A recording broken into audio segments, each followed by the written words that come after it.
Hello everyone and welcome back to B2 Learning. Myself Nitesh Kataria, your mathematics mentor. बच्चा आज हम 7th lecture start करें circle chapter का, है ना। सर्कल चैप्टर अपना ऑनगोइंग है और 6 लेक्चर्स हमने लगभग अब तक कंप्लीट कर दिए। काफ़ी सारा पोर्शन उसमें पढ़ लिया है, काफ़ी सारा कंटेंट अपन ने कवर कर लिया है। और लास्ट क्लास में जितना मुझे याद है हमने बात करी थी पेयर ऑफ टेंजेंट्स की, तो वहां तक का जो पोर्शन है पेयर ऑफ टेंजेंट्स का वो हमने अब तक कंप्लीट कर लिया है। तो उसके आगे का पार्ट आज हम लोग स्टार्ट कर रहे हैं। अगेन मेरा जो आप लोगों को सजेशन रहता है कि भाई नोट्स आपने प्रॉपरली बनाने, नोट्स बनाने के साथ साथ में जितने क्वेश्चंस की हम प्रैक्टिस करते जा रहे हैं वो आपको साथ के साथ करते चलना है। नहीं समझ आए तो वीडियो दोबारा देख के वो क्वेश्चन को करना है अच्छे से। और जब भी आपका लेक्चर कंप्लीट हो गया, अब जब सेल्फ स्टडी का टाइम है तो फिर आपने पहले नोट्स रिवाइज करे, जो क्वेश्चंस हमने अभी क्लास में प्रैक्टिस करे उन्हीं क्वेश्चंस को दोबारा करा, और उसके बाद में फिर इसी टॉपिक से जो भी आपके पास रेफरेंस बुक है वहां से हमने फिर क्वेश्चंस का प्रैक्टिस करा, ताकि ये जो कॉन्सेप्ट हम पढ़ते जा रहे हैं वो सेम टाइम पे अपने ब्रेन में फिट होते जाए, है ना। वहां पे फिर लैग नहीं रहना चाहिए, ताकि जब जैसे मेरी तरफ से चैप्टर कंप्लीट हो, लेक्चर कंप्लीट हो आपका सर्कल का लास्ट, आपका भी चैप्टर कंप्लीट हो जाना चाहिए ना। ये चीज को हमने मेक श्योर करना है हमेशा। चलो तो आज का लेक्चर स्टार्ट करते हैं। तो फर्स्ट जो टॉपिक अपनी क्लास का आज जा रहा है वो अपने पास आ रहा है कॉर्ड ऑफ कॉन्टैक्ट, है ना। Chord of contact. तो सबसे पहले तो मैं ये बात करता हूं कि सर कॉर्ड ऑफ कॉन्टैक्ट होता क्या है ना। डेफिनेशन में पढ़ता हूं क्या बोलना चाह रहा है ना, ये स्टेटमेंट क्या बोलना चाह रहा है, फिर उसकी इक्वेशन की बात करेंगे। ये बोल रहा है सर दो टेंजेंट्स हमने ड्रॉ करी, two tangents P_T1 and P_T2 are drawn from a point Px1, y1। कोई पॉइंट दे रखा है Px1, y1, और इस पॉइंट से हमने क्या करी, दो टेंजेंट्स ड्रॉ करी। एक का नाम P_T1 है, एक का नाम P_T2 है, ठीक। टू द सर्कल, कोई एक सर्कल दे रखा है। Then the equation of the chord T1, T2, मतलब common equation of chord of contact T1, T2, मतलब ये समझ आया कि जो T1, T2 है वो कॉर्ड ऑफ कॉन्टैक्ट होगी, है ना। और उसकी इक्वेशन की हम लोग अभी बात करेंगे। तो सबसे पहले तो मैं समझा देता हूं कि कॉर्ड ऑफ कॉन्टैक्ट होता क्या है ना, वो समझ आएगा तो फिर मैं उसकी इक्वेशन की बात करूंगा, ठीक। तो ऐसा समझो कि थोड़ा थोड़ा तो पढ़ के समझ आ गया। सर ऐसा है शायद कि ऐसा बोलना चाह रहा है कि अपने को कोई एक सर्कल गिवन है ना, ये अपने को सर्कल गिवन है। इस सर्कल का इक्वेशन क्या दे रखा है, यहां दे रखा है x² + y² + 2gx + 2fy + c = 0।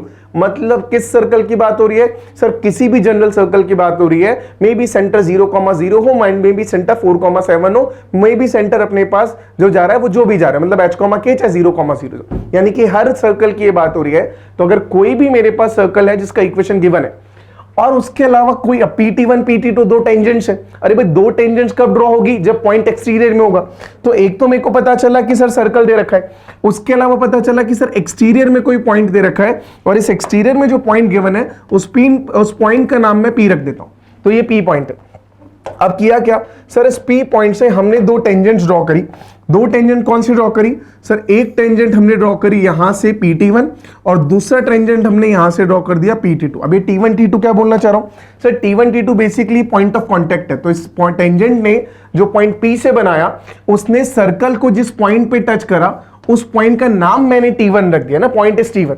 Similarly यहां पे जिस पॉइंट पर टेंजेंट ने ड्रॉ कर टच करा उस पॉइंट का नाम अपन ने T2 रख दिया। तो मुझे समझ आया कि सर T1, T2 जो है वो पॉइंट ऑफ कांटेक्ट है। भाई क्या होता है जेनिस, जहां पे भी जिस भी पॉइंट पर टेंजेंट सर्कल को टच करती है उस पॉइंट को बोला जाता है point of contact of the tangent. तो यहां से पॉइंट ऑफ कांटेक्ट T1, यहां से पॉइंट ऑफ कांटेक्ट T2, तो ये दोनों पॉइंट ऑफ कांटेक्ट आ गए। अब ना ये जो लाइन T1 और T2 को ज्वाइन कर रही है ना, T1 T2 को ज्वाइन करने वाले लाइन सेगमेंट की बात करूं तो ये क्या बन रहा है, ये दोनों पॉइंट ऑफ कांटेक्ट को ज्वाइन कर रही है। और पॉइंट ऑफ कांटेक्ट को ज्वाइन करने के साथ ये सर्कल के लिए, है ना, सर्कल के लिए कॉर्ड भी है। क्या ये बात समझ आ गया। तो ये जो अपने पास लाइन बन के आ रही है, या फिर मैं बोलता हूं ये जो अपने पास कॉर्ड बन के आ रही है, इस कॉर्ड को बोला जाता है chord of contact. Chord of contact. क्या ये बात एकदम क्लियर। तो कॉर्ड ऑफ कांटेक्ट का मतलब पॉइंट एक्सटीरियर था, दो टेंजेंट्स बनाई, दोनों टेंजेंट से दोनों अपने पास पॉइंट ऑफ कांटेक्ट आए, और पॉइंट ऑफ कांटेक्ट को ज्वाइन करने वाला जो लाइन सेगमेंट आ रहा है, जो अपने पास लाइन सेगमेंट ये आ रहा है, इसी को बोल दिया अपने कॉर्ड ऑफ कांटेक्ट। तो सर्कल का कॉर्ड है और किसको ज्वाइन करिए, पॉइंट ऑफ कांटेक्ट को। ये तो क्लियर। अब ये मुझे समझ आ गया सर पॉइंट ऑफ कांटेक्ट तो क्लियर है। अब ये पॉइंट आता है कि सर इसकी इक्वेशन क्या होती है। सर इसकी इक्वेशन भी सीधी सीधी है जो हमें याद रखनी है, और ये इक्वेशन अपने पास आती है t = 0। ये इक्वेशन अपने पास आती है t = 0। सर t = 0 तो इक्वेशन ऐसी है जो हमने पहले भी पढ़ी है, है ना, याद करो। तो t इक्वल टू 0 किसकी इक्वेशन पड़ी थी सर? पहले तो आपने कहा था t इक्वल टू 0 टेंजेंट की इक्वेशन है, अब आप कह रहे हो sir t equal to 0 point of contact की इक्वेशन है। तो मतलब दोनों में से इक्वेशन किसकी है कैसे पता चले? तो इसे समझने का सिंपल सा कॉन्सेप्ट क्या चलता है, आप ऐसे समझना कि अगर पॉइंट है ना, जिस पॉइंट की बात हो रही है, मतलब यहां पे पॉइंट कौन है? P है।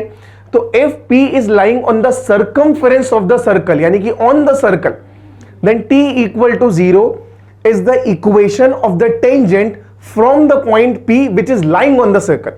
बात समझ आ गया? मैं दोबारा बोलता हूं, if P point is lying on the circumference of the circle that is lying on the circle, then t equals to 0 is the equation of the tangent from the point P या at the point P। क्या ये बात समझ आ गया?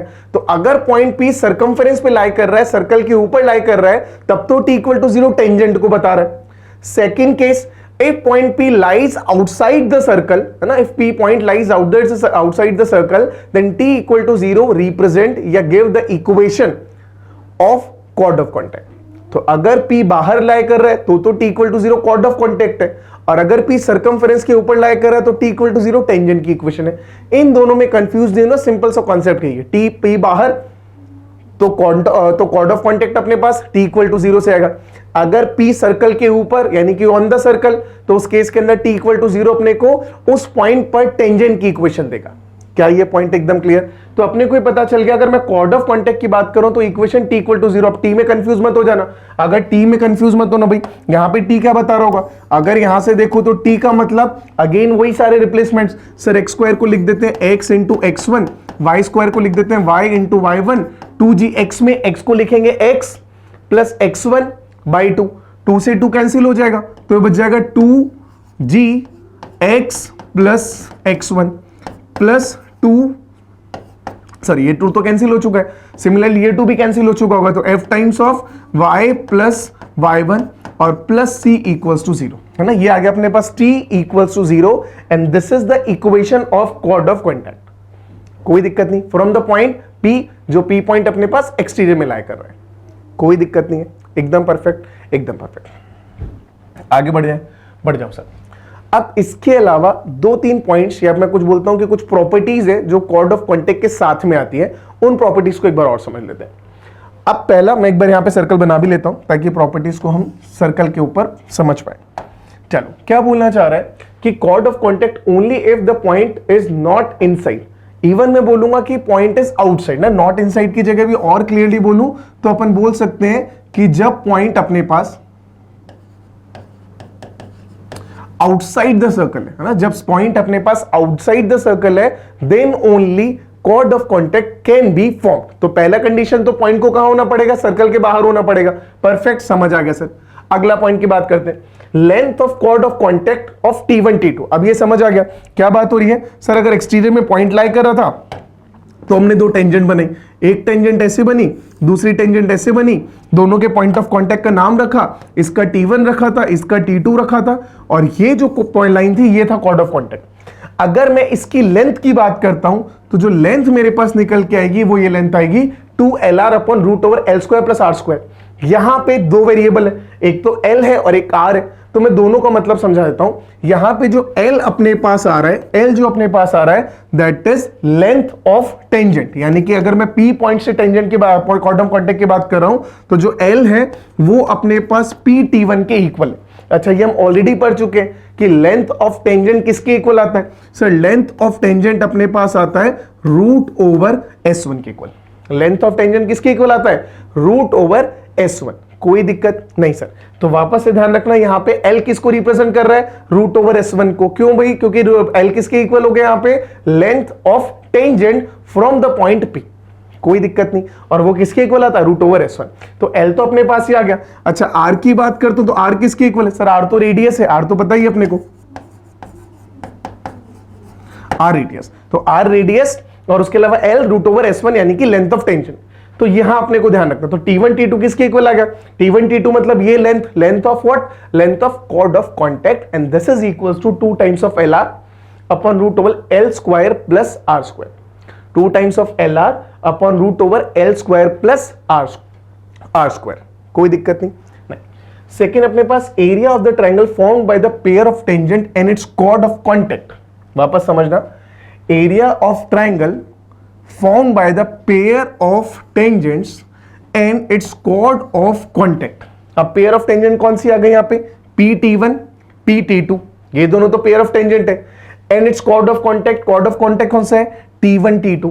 यानी कि कौन से एरिया की बात हो रही है सर, यहां पे जो बात हो रही है अपने पास, ये बात हो रही है, समझना यहां पे क्या बात हो रही है, यहां पे बात हो रही है area of triangle PT1 T2, area of triangle PT1 T2। तो जो PT1 T2 का जो एरिया है ये अपने पास यहां से निकल के आ जाएगा R(L3) अपॉन में L² प्लस R²। दोनों में ध्यान रखना थोड़ा सा चेंजेस है, यहाँ पे रूट ओवर अपॉन में root over L² plus R² है, वहां पे रूट नहीं है, बाकी डिनोमिनेटर सेम है, L² प्लस R² है। ऊपर वहां पे अपने पास R इंटू L³ है और यहां अपने पास 2LR है, तो कंफ्यूज मत होना, ठीक है। तो ये फॉर्मूला अपने पास आ गया area of triangle PT1 T2। तो अगर अपने पास पेयर ऑफ टेंजेंट और कॉर्ड ऑफ कॉन्टेक्ट से जो ट्राइंगल बन रहा है उसके एरिया की बात हो रही है, तो वो अपने पास आ गया R into L³ divided by L² plus R²। R radius, L tangent का लेंथ, यानी कि रूट ओवर S1। कोई दिक्कत नहीं ना। लास्ट में अपने पास equation of circle circumscribing the triangle PT1 T2। मतलब क्या, मतलब ये बोलना चाह रहा है कि अगर मैं एक ट्राइंगल अगर एक सर्कल बनाऊं, एक सर्कल जो PT1 T2 के लिए सर्कम सर्कल हो, यानी कि T1 और T2 तीनों पॉइंट से पास हो रहा हो, तो वो सर्कल ऐसा ही बनेगा। समझना, वो सर्कल ऐसा ही बनेगा, जो P से भी पास हो रहा है, T1 से पास हो रहा है, T2 से पास हो रहा है। हमेशा ध्यान रखना कि ये जो सर्कल अपने पास बनता है PT1 T2, ये सेंटर से भी पास होगा। ये सर्कल के जो गिवन सर्कल है उसके सेंटर से भी पास होगा, और अगर सेंटर से भी पास होगा तो मुझे पता है कि जब मैं इसको सेंटर से ज्वाइन करूंगा, जब इसे सेंटर से ज्वाइन करूंगा तो ये रेडियस है, तो ये परपेंडिकुलर है। अगर ये परपेंडिकुलर है यानी कि रेडियस है, इसका मतलब क्या, इसका मतलब मुझे समझ आ रहा है कि सर ये राइट एंगल ट्रायंगल बन रहा है। अगर ये राइट एंगल ट्रायंगल बन रहा है सर्कल के ऊपर, इसका मतलब P और जो गिवन सर्कल का ओरिजिनल सर्कल का सेंटर O है, ये दोनों क्या काम कर रहे हैं, ये दोनों डायमीटर का काम कर रहे हैं, है ना, ये दोनों डायमीटर के एंड पॉइंट का काम कर रहे हैं। अगर ये दोनों पॉइंट्स P और O, ये जो नया सर्कल बन रहा है उसके डायमीटर्स के एंड पॉइंट है, तो ये हमने पढ़ा है स्ट्रेट लाइन के अंदर कि अगर डायमीटर्स के एंड पॉइंट गिवन हो, है ना, मैंने इक्वेशन अगर आपने देखी हो तो मैं समझा देता हूं यहां पे कि अगर मुझे बोल रखा है, अच्छा सॉरी स्ट्रेट लाइन नहीं, सर्कल के अंदर ही, सर्कल में शुरू में हमने पढ़ा है कि सर अगर x1 y1 और उसके अलावा x2 y2 ये दोनों किसी डायमीटर के, किसी सर्कल के लिए डायमीटर के एंड पॉइंट है, तो उस केस में जो सर्कल बनेगा उसका इक्वेशन क्या निकल के आता है सर, ये जो सर्कल बनेगा अपने पास, इस सर्कल का इक्वेशन अपने पास निकलता है, और वो इक्वेशन क्या आता है, x minus x1 into x minus x2 plus y minus y1 into y minus y2 equals to 0। यही इक्वेशन बनती है, यही इक्वेशन बनती है, ठीक, क्लियर है, याद है। चलो अब यहां ये देखो, यहां पे जो P पॉइंट है जिसके कोऑर्डिनेट आपने x1, y1 बताए थे, और O सेंटर है, तो ऑफ कोर्स इसके जो कोऑर्डिनेट होंगे वो -g, -f होंगे, ये तो पता ही है। तो यहां से जो सर्कल बनेगा उसके कोऑर्डिनेट्स क्या हो जाएंगे, x1 माइनस ऑफ -g, मतलब x1 plus g into x into हाँ भाई x minus x1 into x minus x2, यही जाता है। तो x माइनस माइनस जी और x माइनस x1, तो आ गया x minus x1 into x minus minus g मतलब x plus g, plus y minus y1 into y minus minus of f1, यानी कि y प्लस f, ठीक, इक्वल्स टू 0। क्या ये पॉइंट समझ आ गया, है ना। मैं दोबारा समझाता हूं, समझना कि हमें क्या बोला था सर, हमें ना एक सर्कल बनाना है। कौन सा सर्कल बनाना है, जो पॉइंट T1, T2 और P, है ना, T1, T2 और P से पास हो। यानी कि मुझे क्या बनाना है, एक ऐसा सर्कल बनाना है जो इन तीनों ट्राइंगल के लिए सर्कम सर्कल हो, ठीक। मेरे को इतना ऑब्जर्वेशन पता है, या फिर मैं बोलता हूं 10th क्लास में हमने पढ़ा है कि अगर इन तीनों से पास होने वाला जो सर्कल बनेगा वो ओरिजिनल सर्कल के सेंटर से पास होगा। याद करने का तरीका भी यही है, वो ओरिजिनल सर्कल के सेंटर से पास होगा। अगर ओरिजिनल सर्कल के सेंटर से पास हो रहा है और मुझे पता है कि सर ये जो एंगल है, मतलब अगर ओरिजिनल सर्कल के सेंटर से पास हो रहा है तो ये सर्कल के लिए ये तो अपने पास टेंजेंट था ओरिजिनल सर्कल के लिए, ये अपने पास सेंटर था, ये रेडियस बनाई तो ये परपेंडिकुलर होगा। ठीक, तो इस गिवन जो नया सर्कल बन रहा है सर्कम सर्कल, उसके लिए मुझे समझ आ रहा है कि ये 90 डिग्री है। 90 डिग्री है मतलब इस सेमी सर्कल में एंगल बना है। सेमी सर्कल में एंगल बना मतलब पीओ जो आएगा वो डायमीटर आएगा। पीओ अगर डायमीटर है तो मतलब पी और ओ जो है वो डायमीटर्स के एंड पॉइंट है।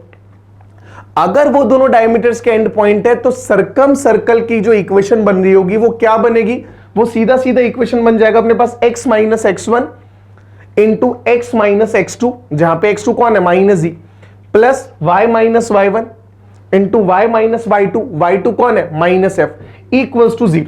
और ये अपने पास जो आ रहा है ये अपने पास आ गया required equation x minus x1 into x plus g plus y minus y1 into y plus f equals to 0।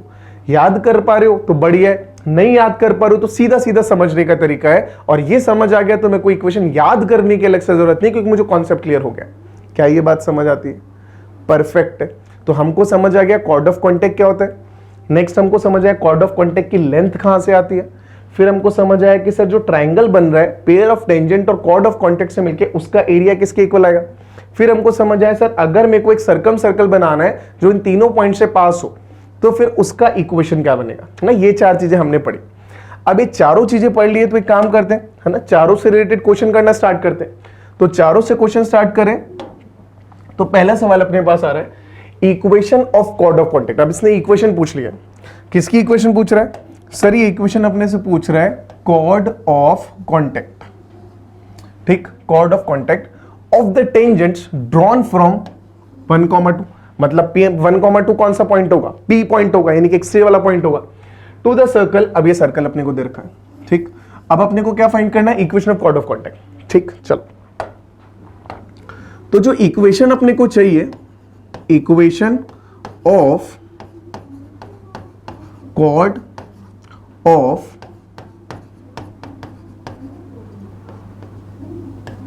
Contact की जो बात हो रही है, तो कॉर्ड ऑफ कॉन्टेक्ट की इक्वेशन क्या पड़ी थी सर, इसकी इक्वेशन सीधा सीधा हमने पढ़ा था t इक्वल्स टू 0। क्या इक्वेशन पढ़ा है सर, इसका इक्वेशन हमने पढ़ा है t इक्वल्स टू 0। अब t इक्वल्स टू 0 इक्वेशन है तो निकाल देते हैं सर। t इक्वल टू 0 के लिए जो पॉइंट है, मतलब s जो अपने को दे रखा है यहां पे, वो अपने को दे रखा है x स्क्वायर। s कौन था, सर्कल का इक्वेशन, तो x square plus y square minus 2x plus 4y plus 7, ये तो s आ गया।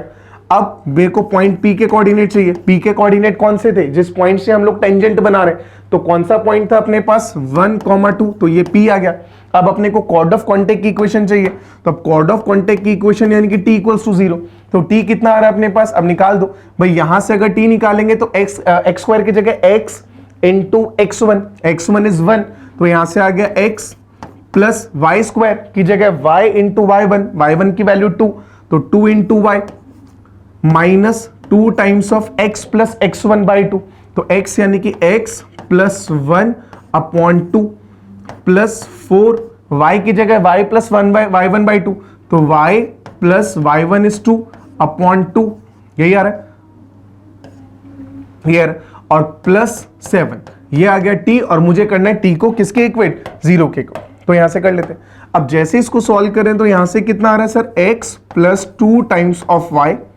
ठीक, माइनस 2 कैंसिल हो गया, ऐसे 2 से 2 कैंसिल हो गया, तो यहां से minus x minus 2, sorry minus x minus 1, क्योंकि 2 से 2 कैंसिल हो चुका है, तो माइनस एक्स माइनस 1, यहां से 2 कैंसिल होने के बाद 2 बच रहा है, तो यहां से कितना आ गया, plus 2 times of y plus 4 plus 7 equals 0। फटाफट से सिंप्लीफाई कर लो, सिंप्लीफाई करें तो सर x से भी x कैंसिल हो गया, और यहां से 2y प्लस 2y अपने पास 4 टाइम्स ऑफ y आ गया। ठीक, इसके अलावा प्लस 4 और प्लस 7 प्लस 11 माइनस 1, तो अपने पास कितना आ गया 10, तो ये बच गया प्लस 10 इक्वल्स टू 0। मतलब जो इक्वेशन अपने पास बन रही है उसमें x एलिमिनेट हो गया और 4y प्लस 10 इक्वल्स टू 0 बन रहा है। 4y प्लस 10 इक्वल्स टू 0, कुछ दिख रहा है, अच्छा दिख रहा है भाई, है ना। 4y प्लस 10 इक्वल्स टू 0 को क्या बोल सकते हैं sir, 4y plus 10 equals to 0 को 2y प्लस 5 इक्वल्स टू 0 बोल सकते हैं, और यही अपने पास आंसर मैच हो रहा है, 2y प्लस 5 इक्वल 0। क्या ये बात 2x नहीं भाई 2y, ये आ गया 2y + 5 = 0।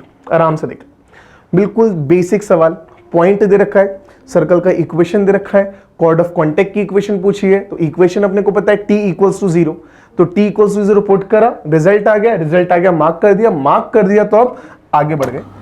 चलो भाई, अब नहीं क्वेश्चन क्या बोल रहा है एक बार समझते हैं, है ना, और इसको ट्राई करते हैं। क्वेश्चन अपने को कुछ इस फॉर्म के अंदर गिवन है that the chord of contact of the pair of tangents, है ना, chord of contact of the pair of tangent drawn from each, है ना, पहले तो अंडरलाइन कर लेते हैं जो जो इंपॉर्टेंट बात यहां से निकल रही है, drawn from each point on the line to the circle passes through the point, है ना। मतलब ये सवाल ना थोड़ा सा अजीब है, और ये क्या बोलना चाह रहा है, इंपॉर्टेंट सवाल है, काफी अच्छा सवाल है ना। एक बार समझ लेते हैं कि बोलना चाह क्या रहा है भाई। तो ये कुछ ऐसा बोलना चाह रहा है कि सर अपने को एक सर्कल दे रखा है ना, और सर्कल का इक्वेशन क्या दे रखा है, सर्कल का बहुत बेसिक इक्वेशन दे रखा है x² + y² = 1। मतलब ये समझ आ रहा है कि सर सर्कल का सेंटर जो है वो अपने पास 0,0 है, और रेडियस अपने पास जो आ रही है वो रेडियस कितनी आ रही है, वो 1 आ रही है। ये तो हमको समझ आ गया है ना, शायद इसकी रिक्वायरमेंट ना हो, बस ये कि क्वेश्चन की कैलकुलेशन ज्यादा ना जाए, इसलिए अपने को जो सेंटर सर्कल दे रखा है वो 0,0 सेंटर का गिवन है, ठीक यार। अब क्या बोला कि कोई एक लाइन है 2x + y = 4, तो मैं ये भी मान लेता हूं कि अपने पास कोई एक लाइन जा रही है, वो लाइन कैसे भी जा रही होगी, सर्कल के बाहर से कहीं से जा रही है मान लेते हैं, और ये जो लाइन अपने पास है इसकी इक्वेशन हमें दे रखी है 2x + y = 4। अब बोला क्या है, अब बोला है अपने को chord of contact the pair of tangent drawn from each point on the line. अगर मैं इस टेंजेंट के, है ना, समझने की कोशिश करना, अगर मैं इस लाइन के किसी भी पॉइंट से, है ना, यही सवाल बोल रहा है, इस लाइन के किसी भी पॉइंट से अगर हम लोग टेंजेंट बनाते हैं, तो एक टेंजेंट कैसे बन रहा है, ये बन रहा होगा, एक टेंजेंट कैसे बन रहा है, ये बन रहा होगा, और यहां से पॉइंट ऑफ कॉन्टेक्ट, और यहां से कॉर्ड ऑफ कॉन्टेक्ट निकल रहा होगा, यही निकलेगा। तो सवाल ऐसे बोल रहा है कि सर अगर मैं इस सर्कल के, है ना, इस लाइन के किसी भी पॉइंट से गिवन सर्कल पर टेंजेंट्स बनाता हूं, और उससे जो कॉर्ड ऑफ कॉन्टेक्ट बनेगी, वो कॉर्ड ऑफ कॉन्टेक्ट हमेशा इन चारों में से किस पॉइंट से कंपल्सरीली पास होगी ही होगी, ये सवाल पूछ रहा है ना, कंपल्सरीली पास होगी ये सवाल पूछ रहा है। अब आराम से समझना क्या कर सकते हैं। अब यहां पे मुझे इतना दे रखा है सर, लाइन है ना, ये दे रखा है, इस पॉइंट को मान लेता हूं सर, ये जो पॉइंट अपने को दे रखा है यहां पे, इस पॉइंट के कोऑर्डिनेट हम लोग P ले लेते हैं, तो ये पॉइंट अपने पास P है, इस पॉइंट से हमने टेंजेंट बनाया। अब टेंजेंट बनाए तो पॉइंट ऑफ कांटेक्ट T1 और T2 आया, और T1 T2 को ज्वाइन करके हमने कॉर्ड ऑफ कांटेक्ट निकाल दिया जो T1 T2 जा रहे हैं, है ना, समझते जाना। अब इस सवाल को स्टार्ट करते हैं सॉल्यूशन। सबसे पहले तो S मतलब सर्कल, सर यहाँ पे जो S अपने को दे रखा है वो क्या बन रहा होगा, सर S अपने को दे रखा है सर्कल, और ये गिवन है अपने को x² + y² -1, यही दे रखा है ना, इधर ले आते हैं तो -1 = 0, ये तो आ गया सर्कल, ठीक। अब चेक चाहिए अपने को पॉइंट ऑफ कांटेक्ट, मतलब पॉइंट जहां से हम लोग टेंजेंट बना रहे हैं। अब पॉइंट क्या जा रहा है सर, पॉइंट P है। अब P के कोऑर्डिनेट क्या जाएंगे, कोई ना कोई कोऑर्डिनेट लेट करने पड़ेंगे, कोऑर्डिनेट तो नहीं पता है, तो इसके कोऑर्डिनेट हम लोग ना h, k लेट कर सकते हैं, है ना, इसके कोऑर्डिनेट हम लोग h, k लेट कर लेते हैं। तो इसके कोऑर्डिनेट अगर मैं h, k लेट करूंगा तो मेरे पास दो वेरिएबल्स हैं जो आगे जाएंगे। आप लोग ना हमेशा ध्यान रखना, जब भी हमें किसी लाइन पर कोऑर्डिनेट को लेट करना हो, तो रादर देन कि हम उसको h, k यानी कि दो वेरिएबल में लेट करें, हमेशा कोशिश किया करो कि सिंगल वेरिएबल में वो लेट कर पाए। जैसे यहां पे मैं काम करता हूं, x कोऑर्डिनेट को h लेट कर लेता हूं। अगर मैंने x कोऑर्डिनेट को h बोल दिया तो समझिएगा कि y क्या जाएगा, तो x कोऑर्डिनेट को h बोला तो y किसके इक्वल जा रहा है, y आ रहा है अपने पास 4 - 2 टाइम्स ऑफ x, और x की जगह h हो गया तो 4 - 2 टाइम्स ऑफ h आया कि नहीं आया। तो यहां पे जो P पॉइंट था उसके कोऑर्डिनेट सिंगल वेरिएबल में आ गया, ओनली h की फॉर्म में, तो h, 4 - 2h। आराम से समझ लेना, ऐसा नहीं भी करोगे तो भी चलेगा, लेकिन आपको एक इक्वेशन साथ में लेके चलनी पड़ेगी, 2x + y = 4 वाली। तो अब इस इक्वेशन की जरूरत नहीं है क्योंकि मैंने पॉइंट के कोऑर्डिनेट को इक्वेशन की फॉर्म में रख लिए, और सिंगल वेरिएबल में मेरे पास आंसर, सिंगल वेरिएबल में पॉइंट के कोऑर्डिनेट्स आ गए, जो किस में आ रहा है, h की फॉर्म में ये आ गया, कोई तकलीफ नहीं। अब अपने पास अगर P के कोऑर्डिनेट है, सर्कल की इक्वेशन है, हमें क्या चाहिए, कॉर्ड ऑफ कांटेक्ट निकालनी है, तो कॉर्ड ऑफ कांटेक्ट निकाल लेते हैं एक बार के लिए, तभी तो पता चलेगा कि वो कॉर्ड ऑफ कांटेक्ट कौन से पॉइंट से कंपल्सरी पास हो रही है। तो इक्वेशन ऑफ T1 T2 ये हम निकालते हैं। अब T1 T2 की इक्वेशन अपने को पता ही है सर, T1 T2 की जो इक्वेशन आएगी वो अपने पास आता है किसके इक्वल, वो आ जाता है T = 0, यही आ रहा है। और वो किसके इक्वल आ गया सर, t इक्वल्स टू 0 में यहां से निकाल लेते हैं, तो ये आ जाएगा अपने पास x minus x into x1 यानी कि x into h plus y into y1 यानी कि 4 माइनस 2 टाइम्स ऑफ h और minus c as it is equals to 0। ये अपने पास t इक्वल टू 0 से इक्वेशन बन गई है ना, आराम से देखिएगा। अब इसको अगर मैं सॉल्व कर रहा हूं फर्दर तो ये आ रहा है अपने पास x into h plus 4 into y minus 2yh minus 1 equals to 0। ये बन गया, इसमें भी कोई तकलीफ नहीं। और क्या कर सकते हैं, और एक काम कर लेता हूं सर, यहां से ना दोनों में से h कॉमन लिख रहा है ना, यहां दोनों में से h कॉमन लग रहा है, तो एक काम करते हैं h कॉमन ले लेते हैं। तो अगर मैं h कॉमन ले लेता हूं तो ये मेरे पास कितना जा रहा है, x minus 2 times of y, यही आ रहा है, और यहां से प्लस 4y माइनस 1 को एज इट इज चलने दो। क्या इसमें कोई कंफ्यूजन नहीं, एंड दिस इक्वल्स 0, ये आ गया, समझना आराम से। अब मुझे क्या पूछा था, मुझे पूछा था सर ये तो आपने निकाली है, ये क्या निकाली है सर, ये तो अपने पास आ गया कॉर्ड ऑफ कॉन्टेक्ट की इक्वेशन। ये क्या आ गया सर, ये तो कॉर्ड ऑफ कॉन्टेक्ट की इक्वेशन, यानी कि अपने को पता चल गया सर ये जो आ रहा है अपने पास ये T1 T2 का इक्वेशन है। हाँ भाई, ये अपने पास जो आ रहा है ये T1 T2 का इक्वेशन है। क्या हमें T1 T2 का इक्वेशन पूछा गया ना, हमें क्या पूछा गया है, हमें पूछा गया है सर ये जो कॉर्ड ऑफ कॉन्टेक्ट है जो T1 T2 है वो कौन से पॉइंट से हमेशा पास होगी। अब इसको सॉल्व करने के यहाँ पे दो मेथड है, या तो मैं क्या करता हूं कि ये जो 4 पॉइंट्स हैं इनको 1 बाय 1 इसमें इक्वेशन में पुट करता हूं और चेक कर लेता हूं कि कौन सा पॉइंट इसको सेटिस्फाई कर रहा है, जिसको बोलते हैं हम लोग हिट एंड ट्रायल। कर सकते हैं ना, यहां से पॉइंट तो पूछा है, 4 पॉइंट दे रखे हैं, कोई एक पॉइंट होगा जो जिससे लाइन पास होगी, तो चारों पॉइंट को हमने 1 बाय 1 पुट करा, चेक कर लिया कौन सा पॉइंट सेटिस्फाई कर रहा है, वही पॉइंट अपना आंसर होगा, मार्क करा, आगे बढ़ गए, परफेक्ट है, कोई दिक्कत नहीं है, कोई कमी नहीं। दूसरा मेथड हमारे पास ये आता है कि अगर मैं इसे थोड़ा सा ध्यान से देखूं, है ना, मैं इसको थोड़ा सा ध्यान से देखूं तो मुझे समझ आ रहा है कि सर ये जो इक्वेशन हमें मिली है, ये जो इक्वेशन अपने को मिली है, ये इक्वेशन है ना, ये इक्वेशन किस फॉर्म में लिखा हुआ है, ध्यान से देखना, linear equation plus linear equation, और क्लियरली बोलूं constant into linear plus other linear, यही तो जा रहा है। और हमने ये पढ़ा है, हमने क्या पढ़ा है, मैं अलग पेज पे बताता हूं सर, हमने ये पढ़ा है कि जब भी अपने पास कोई दो लाइन दे रखी है L1 इक्वल्स टू 0, है ना, कोई लाइन अपने को ऐसा कि L1 इक्वल्स टू 0 लाइन 1 है और L2 इक्वल टू 0 लाइन 2 है, और अगर मैं इन दोनों के पॉइंट ऑफ कांटेक्ट से पास होने वाली फैमिली ऑफ लाइंस की बात करता हूं, है ना, अगर मैं बात करता हूं family of lines passing through L1 L2, तो वो कौन सा आ जाएगा, तो उसकी इक्वेशन हो जाती है lambda times of L1 plus L2 equals 0। यही तो बात है, ध्यान से देखें, ये किसको रिप्रेजेंट करता है, ये रिप्रेजेंट करता है सर L1 और L2 के पॉइंट ऑफ इंटरसेक्शन से पास होने वाली जितनी भी पॉसिबल लाइंस है, जितनी भी पॉसिबल लाइंस है। क्या ये बात समझ आती है? और मैं इसको रिवर्स बोलूं तो मैं ऐसे बोलूं सर ये जो अपने पास lambda times of L1 plus lambda times of L2 equal to 0 है, ये जो इक्वेशन बनेगी ये हमेशा L1 और L2 दोनों लाइंस के पॉइंट ऑफ इंटरसेक्शन से 100% पास होगी ही होगी।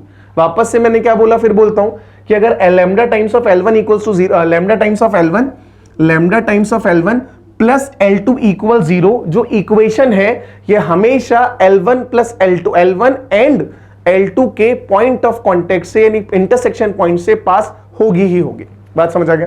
अब इस चीज को यहां पे कंपेयर करो, यहां कंपेयर करो तो मुझे समझ आ रहा है कि सर यहां से lambda times of L1 plus L2 equal 0, है ना, ये क्या बोल सकता हूं, इसको बोल सकता हूं कि lambda times of L1 plus L2 equals 0, है ना। This will always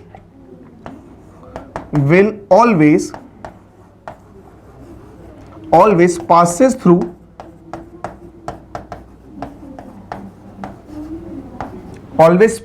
through point of intersection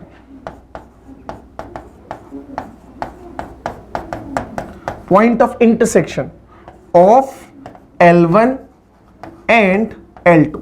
क्या ये बात समझ आती है ना? ये चीज तो इंफॉर्मेशन है जो हमें याद रखनी है, और यही तो मैथमेटिक्स है कि हमें ये पता चले सर पुरानी कौन सी पढ़ी हुई चीज थी जो यहां पे काम में लेना है, वो हमें सीखना पड़ेगा ना, वो प्रैक्टिस से आएगा। तो यहां पता चला सर इस इक्वेशन को देखो तो lambda times of L1 plus L2 equal to 0 की फॉर्म में, और मुझे पता है कि इक्वेशन हमेशा कहां से पास होगा, हमेशा पास होगा point of intersection of L1 and L2, यानी कि point of intersection of L1 L2 यानी कि point of intersection of x minus 2y and 4y minus 1, यही तो आएगा। तो यानी कि अगर मैं इसको देखूं तो पॉइंट ऑफ इंटरसेक्शन क्या जा रहा है, वापस से एक बार समझ लेना, कहां से कहां तक ये जा रहा है, h x minus 2y, h x minus 2y plus 4y minus 1 equal 0, plus 4y minus 1 equal 0, और ये जो अपने पास जा रहा है लैम्डा टाइम्स ऑफ, ये मेरे पास था L1 और L1, वापस से लिख देते हैं L1, और ये अपने पास जो जा रहा है ये जा रहा है L2। तो अब हमने को पता है sir lambda times of L1 plus L2 equal to 0 है, और L1 L2 के पॉइंट ऑफ इंटरसेक्शन जाएगा। तो ये जो इक्वेशन जा रहा है, ये इक्वेशन क्या जा रहा है सर, ये जा रहा है x minus 2y equals to 0, और ये जा रहा है 4y माइनस 1 इक्वल्स टू 0। इन दोनों का पॉइंट ऑफ इंटरसेक्शन निकाल लो। अब इन दोनों को पॉइंट ऑफ इंटरसेक्शन तो आराम से निकल जाएगा सर, यहां से y का वैल्यू अपने पास कितना आ गया, 1/4 आ गया, यहां से y का वैल्यू 1/4 आ गया, और इस 1/4 को ये अपने पास फर्स्ट इक्वेशन, ये सेकंड इक्वेशन, मैं बोल देता हूं कि put y from second to first, first वाले में पुट करो तो y minus 2 times of x minus 2 times of y का वैल्यू 1/4, और ये किसके इक्वल आना चाहिए, 0 के इक्वल आना चाहिए, तभी तो इक्वेशन सेटिस्फाई करेगी। तो यहां से इसको अगर 0 के इक्वल कर रहे हैं तो x का वैल्यू कितना जा रहा है सर, यहां से कैंसिल होके 1/2 ट्रांसपोज होगा तो 1/2 x का वैल्यू आ गया। तो मुझे पता चला सर x का वैल्यू 1/2, y का वैल्यू 1/4, और हमेशा ये जो इक्वेशन जा रही होगी ये L1 और x1 1/2 1/4 से पास होगी, because x equals to 1/2 and y equals to 1/4, that is 1/2 1/4 is point of intersection of this and this line, ठीक। और ये पूरा लाइन किसको रिप्रेजेंट कर रहा है, ये पूरा लाइन रिप्रेजेंट कर रहा था कॉर्ड ऑफ कॉन्टेक्ट को। तो आंसर अपने को जो मिल रहा है वो मिल रहा है 1/2 1/4, और ये क्वेश्चन अपना कंप्लीट हो गया। लोड मत लेना है ना, परेशान मत होना, बहुत आराम से सवाल बनेगा। मैं एक बार वापस से इसको समझाता हूं, आप आराम से सुनिएगा, है ना, बस पेन साइड में रख दीजिएगा, बस सुनिएगा। हमें दो चीजें गिवन है, एक लाइन का इक्वेशन और एक सर्कल का इक्वेशन। बोला गया है कि सर इस लाइन पर किसी भी पॉइंट से अगर मैं पेयर ऑफ टेंजेंट्स बना रहा हूं तो उन पेयर ऑफ टेंजेंट से जो कॉर्ड ऑफ कांटेक्ट बन रही है, अपने से पूछा गया सर वो कॉर्ड ऑफ कांटेक्ट हमेशा किस स्पेसिफिक पॉइंट से पास होगी ही होगी, यही सवाल बोला है। तो हमने क्या करा सर, इस लाइन पे कोई पॉइंट लेट किया, P पॉइंट के कोऑर्डिनेट ऐसे लेट करे ताकि सिंगल वेरिएबल रहे, जो कि मैंने इक्वेशन को यूज करके किया। तो मेरे पास P पॉइंट के कोऑर्डिनेट h 4 - 2h आ गया। अब क्या किया, अब हमें इक्वेशन निकालनी है कॉर्ड ऑफ कांटेक्ट की, तभी तो पता करेंगे कि वो इक्वेशन कौन से पॉइंट से पास हो। अब इसका इक्वेशन किसके इक्वल आ जाता है, t = 0। तो हमारे पास s है, हमारे पास पॉइंट है, हमने t = 0 निकाला, t = 0, मेरे पास ये इक्वेशन आ गई। अब यहां पे सर आगे तो समझ नहीं आ पा रहा कि पॉइंट कैसे निकालने हैं, तो 3 वेरिएबल हो गए, x भी है, y भी है, h भी है। तो हम कैसे फाइंड करेंगे कौन से पॉइंट से पास होगा। तो या तो मैं एक काम करूं कि हिट एंड ट्रायल से पुट करके वैल्यूज चेक करूं, या थोड़ा सा मैंने पुरानी इंफॉर्मेशन यूज करी और मैंने इस इक्वेशन को रीराइट करा। अब रीराइट करा तो मेरे पास इक्वेशन ऐसा मिल गया, h × linear plus linear equal 0। अब ये मुझे पता है कि सर जब भी lambda times of L1 plus L2 equal to 0 जैसी इक्वेशन होती है, तो ये अपने को बता रहा होता है family of all the lines passing through the point of intersection of L1 and L2। That is, ये जो इक्वेशन है ये हमेशा L1 और L2 के पॉइंट ऑफ इंटरसेक्शन से डेफिनेटली पास होगा ही होगा। ये हमेशा L1 और L2 के पॉइंट ऑफ इंटरसेक्शन से पास होगा ही होगा। तो L1 L2 मतलब L1 तो x - 2y, L2 is 4y - 1। इन दोनों का पॉइंट ऑफ इंटरसेक्शन निकाल लेते हैं। अब इन दोनों का पॉइंट ऑफ इंटरसेक्शन निकाल लिया, सेकंड इक्वेशन से y का वैल्यू 1/4 आया, फर्स्ट में पुट करा तो वहां से x का वैल्यू 1/2 आया, मतलब इनका पॉइंट ऑफ इंटरसेक्शन कौन सा आ गया, 1/2 1/4। तो मुझे पता चल गया कि वो जो इक्वेशन था, जो lambda times of L1 plus L2 equal to 0 की फॉर्म में लिखा, यानी कि कॉर्ड ऑफ कांटेक्ट की बात कर रहा हूं, तो कॉर्ड ऑफ कांटेक्ट हमेशा 1,2 1/2 1/4 से पास हो रहा होगा, और यही अपना आंसर है जो हमने मार्क कर दिया। क्या ये पॉइंट एकदम क्लियर? आराम से ये भी नोट कर लो, आराम से ये भी नोट कर लो। ये दोनों चीजें जब समझ आ गई है तो फिर हम लोग बढ़ जाते हैं अब अगले सवाल पर। अब अगला सवाल कुछ अपने पास ये दे रखा है, आराम से पहले सवाल पढ़ लो। जब क्वेश्चन पढ़ोगे तो इसमें देखो क्या क्या गिवन है, वो सब समझ आएगा, फिर हम सॉल्यूशन की तरफ बढ़ेंगे। अब अपने को फाइंड करना है एरिया ऑफ ट्राइंगल। क्या फाइंड करना है सर? एरिया किसका? ट्राइंगल का। कौन से ट्राइंगल का? Formed by tangents drawn from the point. एक पॉइंट दे रखा है, इससे टेंजेंट बनाई, टू द सर्कल दे रखा है, इन कॉर्ड ऑफ द कॉन्टेक्ट। मतलब ये तो सर सीधा फॉर्मूला है ना। अगर आप जैसे ही सवाल पढ़ोगे तो मुझे लगता है कि सवाल की, इस क्वेश्चन की लास्ट लाइन पे पहुंचने तक हमको है ना क्वेश्चन का आंसर मिल जाएगा, मतलब हमको अप्रोच मिल जाएगा। क्या बोला गया सर? ऐसा बोला गया कि हमारे पास एक सर्कल है, एक्सटीरियर में कोई एक पॉइंट है और उस पॉइंट के कोऑर्डिनेट्स क्या दे रखे हैं? उसके कोऑर्डिनेट दे रखे हैं 4,6, यही दे रखे हैं। अब बोला ऐसा कि सर इस एक्सटीरियर पॉइंट से हमने टेंजेंट्स बनाई, तो एक टेंजेंट ये बनी होगी कुछ, सर एक टेंजेंट ये बनी होगी कुछ, ठीक। अब बोला कि हमें एरिया बताना है, किसका? हमें बताना है area of triangle formed bye tangents and chord of contact. तो ये तो टेंजेंट्स बन गई और ये T1 T2 को ज्वाइन कर दो, कॉर्ड ऑफ कॉन्टेक्ट बन जाएगा। तो ये अपने पास जो पॉइंट आ रहा है, ये पॉइंट अपने पास है T1 और ये पॉइंट अपने पास है T2, और हमें एरिया चाहिए था P T1 T2 का, है ना। जो रिक्वायर्ड एरिया अपने पास है,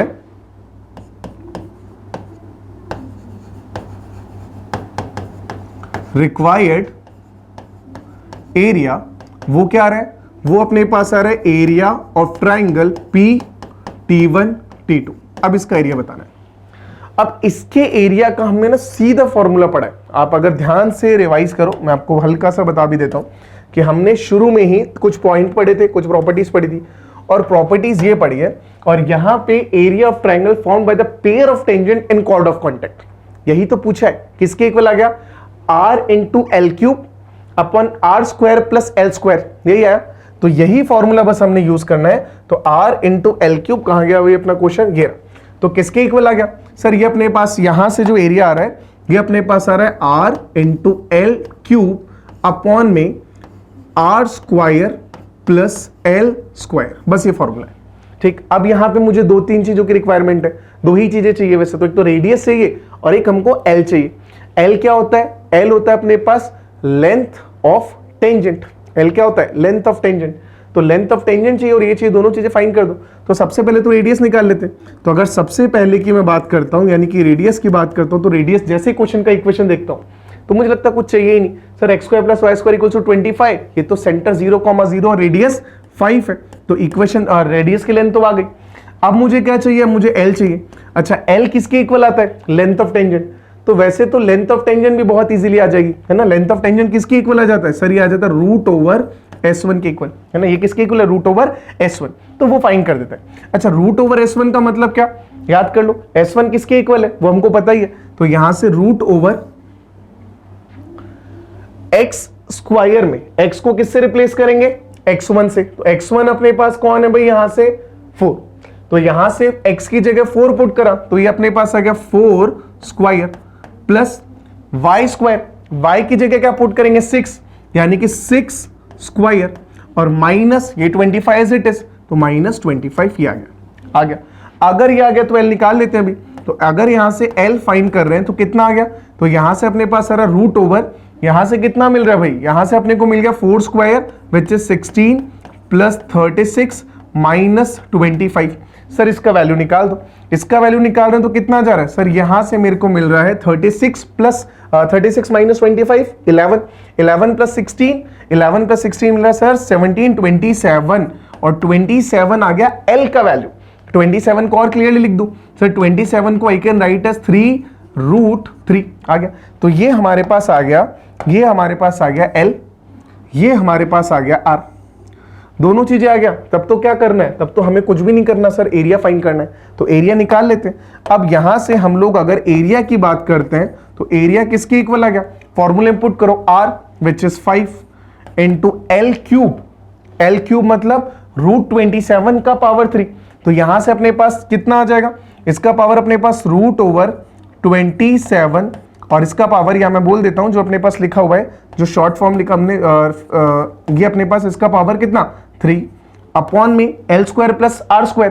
तो R square is 5 square, 5 square is 25 plus L square तो एल अपने पास √27 है, उसका स्क्वायर करेंगे तो कितना जा रहा है 27 जा रहा है। यही एरिया है, बस अपने मार्क करना है। तो कैलकुलेशन है जो कर लेते हैं, तो कर लेते हैं फटाफट। कैंसिल हो रहा है, यहां से बच रहा है 5, तो ऊपर से अपने पास पावर बच रहा है, पावर 3 करें तो कितना जा रहा है, यहां से जा रहा है सर 27, यहां से अपने पास कितना जा रहा है √3 का स्क्वायर करेंगे, √3 का क्यूब करेंगे तो कितना आ रहा है 3 टाइम्स ऑफ √3 और अपॉन में अपने पास 5 प्लस 27 यानी सॉरी कैसे कैंसिल कर दिया भाई, नहीं सर ये कैंसिल नहीं हो रहा है, ये तो एज इट इज है, ये एज इट इज है और इनटू के अंदर 5 है क्योंकि ऊपर तो एडिशन में था, नीचे तो एडिशन में, और अपॉन में कितना आ गया 25 प्लस 27 विच इज 52। तो मुझे पता चल गया आंसर मेरे पास ही आ रहा है। अभी कैलकुलेशन वाला पार्ट है जो हमने करना है, तो जैसे ही इसका सॉल्यूशन आप लोग निकाल लेंगे और अपने पास मिल जाएगा रिजल्ट जो हमें मार्क करना है, तो मार्क कर देते हैं, साथ के साथ एक काम करते हैं। तो यहां से अपने पास कितना जा रहा है सर, एक काम करो कैलकुलेशन करो, तो ये अपने पास आ रहा है 5 3 15, 15 इंटू 7 10 40 √3 अपॉन 52, यानी कि जो आंसर मिल रहा है मुझे वो मिल रहा है 405 √3 अपॉन 52। ध्यान से देखो कहीं मिल रहा है 405 √3 अपॉन 52 और ये हमें आंसर मिल गया ना। बेसिक कैलकुलेशन है, हमने कर दी है, वो आपने कॉपी में करोगे तो बहुत इजीली फटाफट हो जाएगा। तो ये हमारे पास आंसर आ गया सर, एरिया ऑफ ट्रायंगल जो दो टेंजेंट्स और कॉन्टेक्ट से कॉर्ड ऑफ कॉन्टेक्ट से मिलकर बन रहा था। आई होप ये पॉइंट, ये क्वेश्चन अपना क्लियर है ना, आराम से देख लो। चलो अब हम स्टार्ट करते हैं। नेक्स्ट टॉपिक अपने पास है equation of cord with the given middle point. मतलब हमें इक्वेशन किसकी बतानी है, कॉर्ड की, और गिवन क्या है यहाँ पे, with the given middle point, मतलब मिड पॉइंट गिवन है। मतलब क्या बोलना चाह रहा है मैं समझता हूँ, है ना, एक बार समझाने की कोशिश आपको भी करता हूँ। मतलब ऐसा समझो कि हमारे पास ना कोई भी सर्कल है जिसका इक्वेशन गिवन है। सर्कल का इक्वेशन क्या गिवन है, x² + y² + 2gx + 2fy + c = 0। मतलब किसी स्पेसिफिक सर्कल की बात नहीं हो रही, कोई भी सर्कल, कोई भी सेंटर, कोई भी रेडियस अपने को गिवन है। इसके अलावा हमें एक पॉइंट के कोऑर्डिनेट है, मतलब हमें इक्वेशन बतानी है इन टर्म्स ऑफ किसकी, कॉर्ड की, in terms of middle point x1, y1। मतलब क्या बोलना चाह रहा है मैं समझाता हूं। मतलब ऐसा समझो कि सर्कल में सर कोई एक पॉइंट दे रखा है अपने को और इस पॉइंट का नाम m है और इसके कोऑर्डिनेट अपने पास x1, y1 है।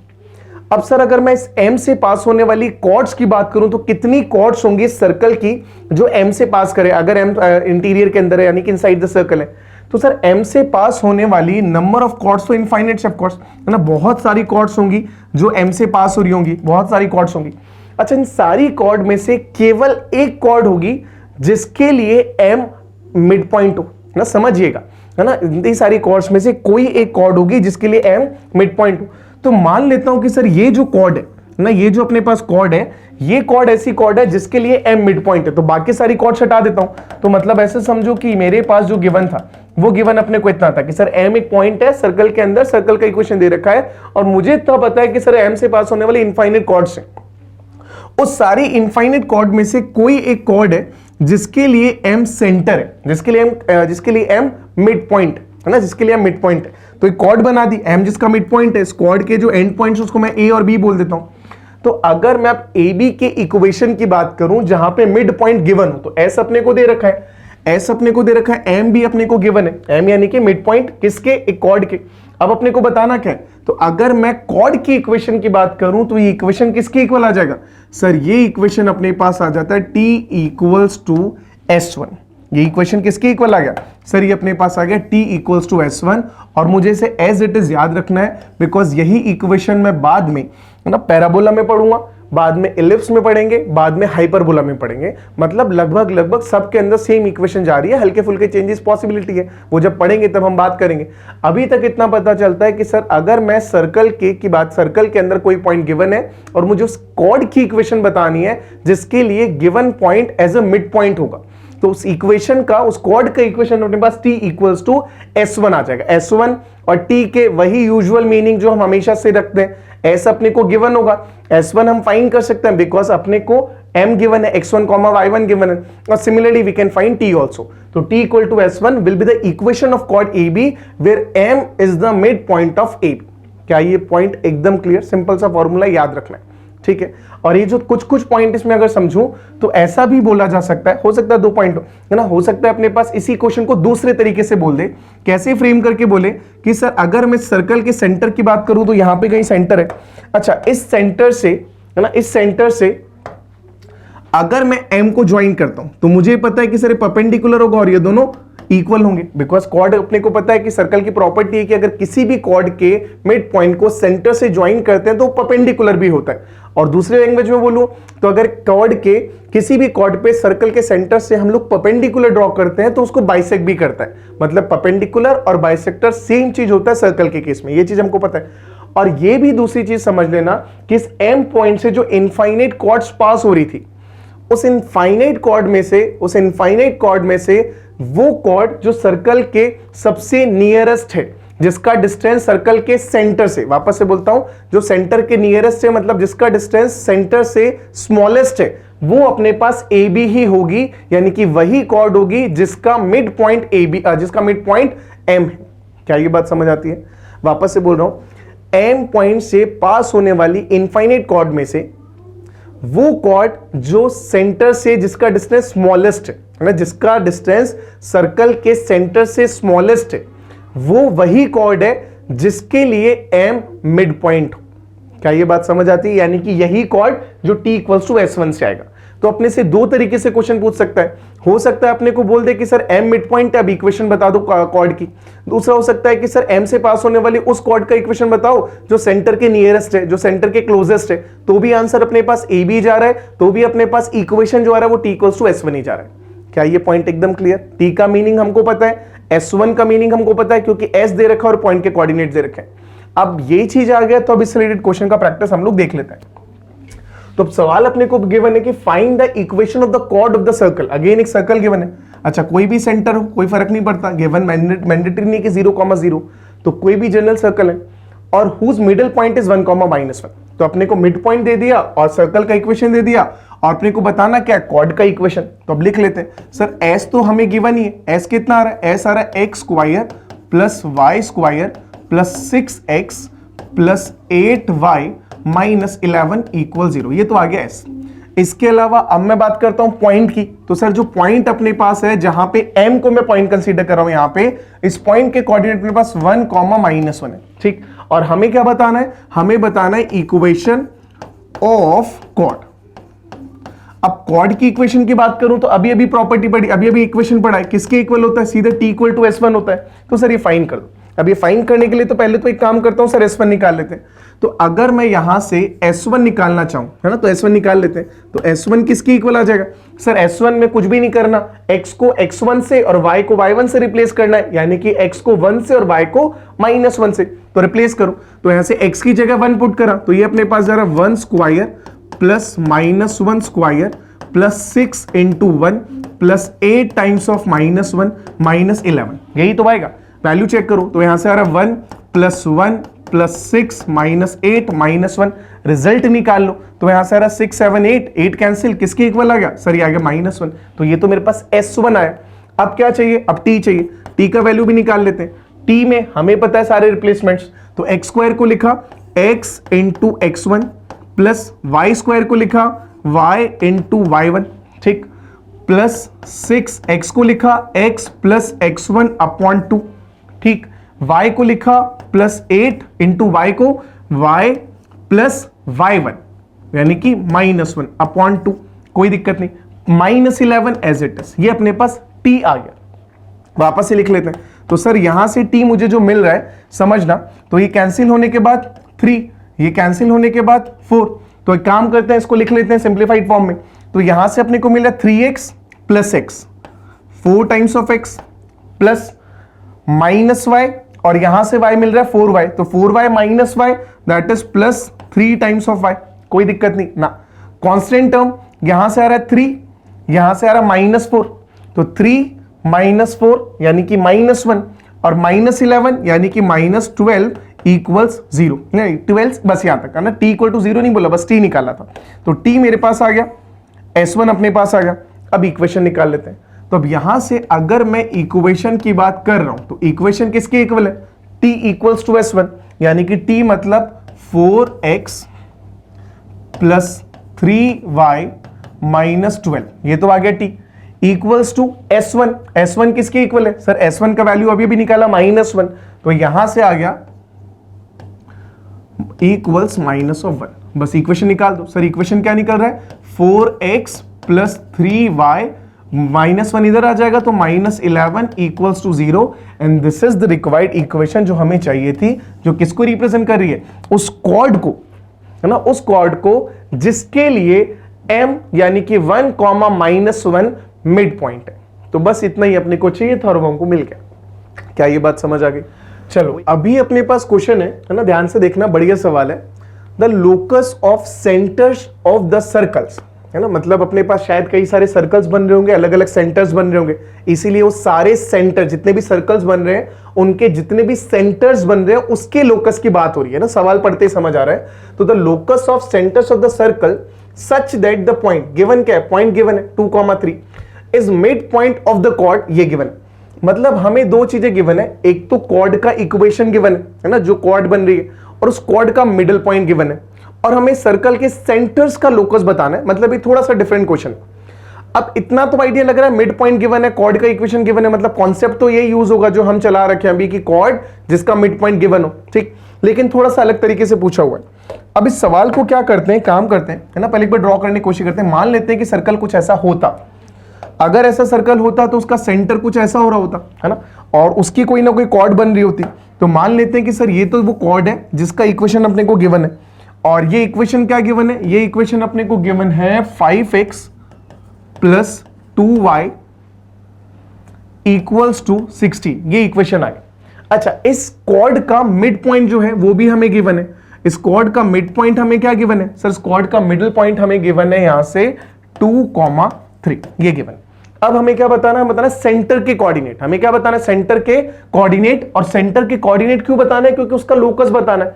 सर जिस भी चीज का लोकस बताना है तो मान लेते हैं कि सर इसका कोऑर्डिनेट जो अपने पास आएगा सेंटर का, उसको -g, -f बोल दिया, कोई तकलीफ नहीं है, ऐसे बताते हैं। अब हमें g और f का लोकस बताना, मतलब सेंटर का लोकस बताना है। क्या करें? आराम से देख लो, है ना, आराम से देखो।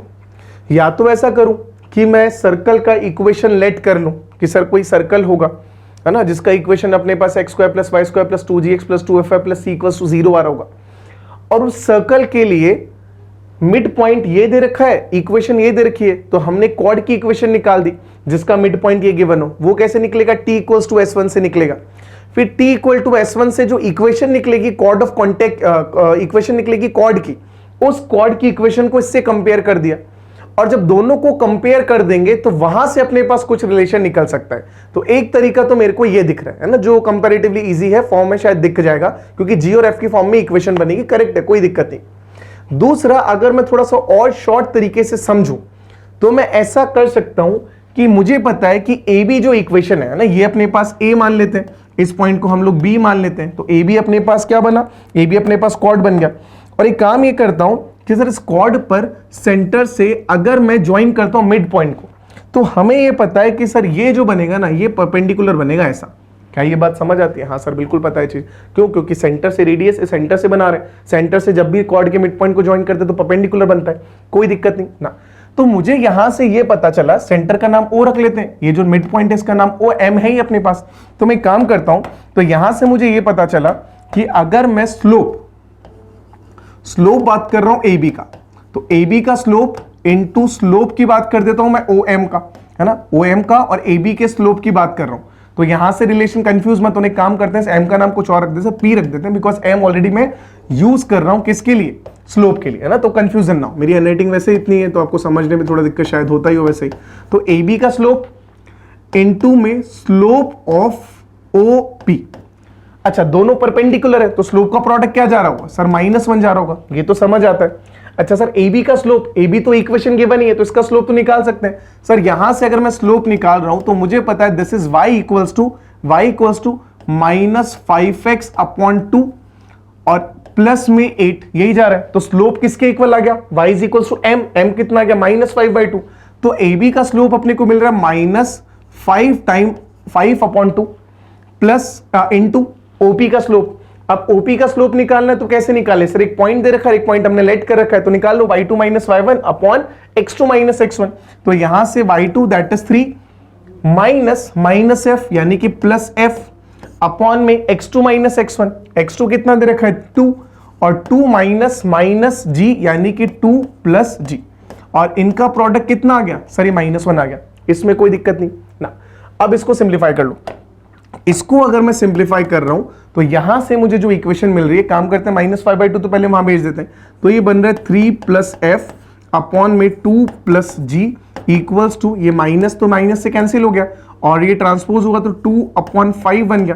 क्रॉस मल्टीप्लीकेशन कर दो सर, क्रॉस मल्टीप्लीकेशन कर रहे तो ये कितना जा रहा है सर, ये आ रहा है 15 plus 5 times of f equals to, अब 2 उधर जगह तो ये अपने पास 2 प्लस जी इंटू 2 है, तो कितना आ रहा है सर, ये आ रहा है 4 प्लस 2 टाइम्स ऑफ जी। कोई दिक्कत नहीं है ना, बेसिक फॉर्म तो बन गया। सिंप्लीफाई कर लेते हैं सर, सिंप्लीफाई कर रहे हैं सब कुछ इधर ले आते तो बन जाएगा अपने पास 5 times of f minus 2 times of g, ठीक, और 4 इधर आ गया तो प्लस 11 इक्वल्स टू 0। कोई दिक्कत ना। अब चेंजेस कर देते हैं, क्या चेंज करना है सर, चेंज ये होगा कि g अपने पास जो था, g की जगह क्या रखना है, g की जगह क्या रखना है, f और x और y तो रखना है, तो यहां से माइनस जी की जगह आ जाएगा x जो हमने लेट करा है सर, माइनस जी को रिप्लेस कर देते हैं x से और माइनस f को रिप्लेस कर देते हैं y से, तो रिप्लेसमेंट्स करो, रिप्लेसमेंट्स कर रहे हैं तो यहां से कितना आ रहा है, माइनस जी आ गया x, तो ये कितना होगा 2 times of x, f minus f आ गया y यानी कि f आ गया माइनस y, तो यहां से आ गया -5 टाइम्स ऑफ y और प्लस 11, वापस से प्लस 11 इक्वल्स 0, और ये हमें क्या दे रहा है, ये हमें मिल जा रही है इक्वेशन किसकी, लोकस की। कौन सा लोकस, किस चीज का लोकस, सेंटर का लोकस। तो answer is 2x minus 5y plus 11 equals to 0। Check करो मिल रहा है कि भाई 2x minus 5y plus 11 equals to 0, और ये अपने पास आ गया फर्स्ट ऑप्शन। आराम से देख लो बिना किसी परेशानी के, हमने क्या करा, सेंटर के कोऑर्डिनेट को -g, -f लेट किया, ऐसा ही तो मानते हैं, ठीक। आप h, k लेट कर लो, आप x1, y1 लेट कर लो, जो अच्छा लगे। फिर दोनों का जो स्लोप, ये जो लाइन से AB जा रहा है और जो OP जा रहा है, इनके स्लोप का प्रोडक्ट -1, बिकॉज लाइंस एक दूसरे पर परपेंडिकुलर है। इसका रीजन हमें समझ आ ही रहा है। इसका रीजन क्या जा रहा है, रीजन जा रहा है सर OP जो है ना वो परपेंडिकुलर है AB के ऊपर, और अगर OP AB पर परपेंडिकुलर है तो दोनों का स्लोप का प्रोडक्ट -1 जाएगा। AB का स्लोप तो डायरेक्ट निकाल सकते हैं क्योंकि इक्वेशन पता थी। इसका स्लोप को हमने y2 minus y1 upon x2 minus x1 से फाइंड करा। फाइंड करने के बाद ये रिलेशन मिल गया। अब इस रिलेशन में क्या करना है, फाइनल तो मुझे x और y के फॉर्म में चाहिए, तो यहां से -g को x मान लिया और -f को y मान लिया। अगर दोनों को रिप्लेस करा, ये इक्वेशन बन गया, और यही अपने पास रिजल्टेंट था। आंसर मार्क करा और हम लोग का काम हो गया। आराम से देख लो, आराम से देख लो, नोट कर लो, हो गया। तो अगर ये कंप्लीट हो गया है तो फिर आज के लेक्चर को हम लोग यहीं पे रैप अप करते हैं। आप लोगों से मिलेंगे नेक्स्ट क्लास में नेक्स्ट टॉपिक के साथ। तो तब तक के लिए टेक केयर एवरीवन, ध्यान रखो, अच्छे से पढ़ो, and all the very best. Thank you.